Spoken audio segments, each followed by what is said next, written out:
Ngizothanda ukuthi ngikubingelele ngiphinde futhi ngikwamukele khona la kuZimi Live. Uma nje ufuna ukuhlezi updated ngokwenzeka khona la eMzansi, ungakhohlwa ke nje mbukeli ukuthi ke usubscribe kule channel and uphinde phela uklickele yo bell for ama notification.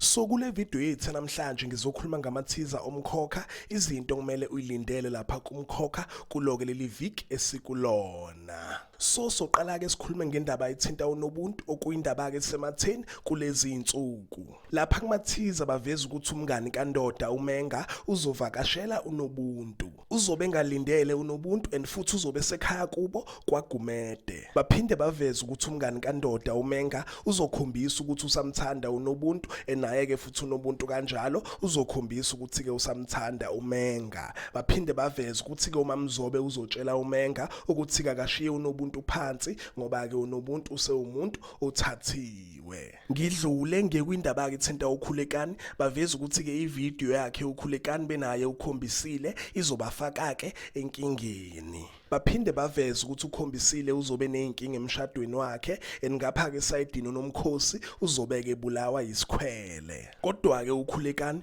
uzothandazela umshado kaKhombisile. Ngidlule baphinde baveza ukuthi ke izobe ibuya kwaGumede njengoba ke phela kuzobe kulungiselelwa umkhehlo kaNobuntu. Injabulo izobe ibhala ebusweni kuDifa njengoba ke phela ingane yakhe izobe ke ikhehla. Baphinde baveza ukuthi ke uNokubonga uzobulawa umona ngokuthi uNobuntu uzoshada. So aphela lapha ke ama-teaser ethu namhlanje, ngicela ukuthi ungakhohlwa ke nje mbukeli ukuthi ke ulike and ke usubscribe. Ake ngithi ke nje danke, ngiyazibongela.